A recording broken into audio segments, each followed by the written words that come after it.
美國總統特朗普重返白宮之後，佢家族商業版圖非但未受約束，反而借政治權力進一步擴張，從加密貨幣到社交媒體，從品牌授權到金融投資，特朗普同佢嘅家族不斷想方設法，想將政治影響力轉化為真金白銀，令到輿論譁然。特朗普自己賺錢就笑呵呵，但由佢強勢推動嘅大移美法案，之前就被諾貝爾經濟學獎得主克魯格曼痛批，話呢個惡法劫貧濟富嘅程度史無前例。美國國會預算辦公室近日發佈嘅研究數據，就進一步印證咗克魯格曼呢個講法。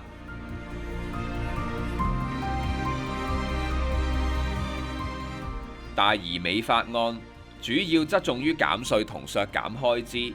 延長特朗普喺佢嘅第一個總統任期入面於2017年通過嘅企業同個人減稅措施，對一啲小費、汽車貸款等等提供新嘅稅收減免，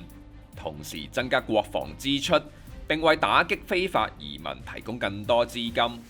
但係唔屬於任何政黨嘅美國國會預算辦公室就估算，法案實施之後，美國低收入家庭每年將會損失1600美元，相當於收入減少3.9%。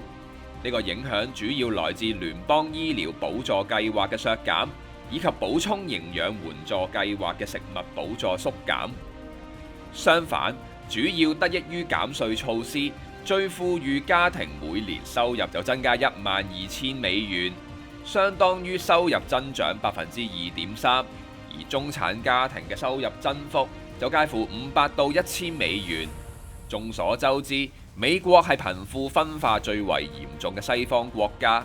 作為民選總統，特朗普唔單止冇從根本上面幫助窮者紓困，反而出手令到富者越富、貧者越貧嘅困局繼續惡化。對於普通美國人嚟講，特朗普2.0時代暫時帶嚟嘅唔係令美國再次偉大，而係令貧富差距再次強大。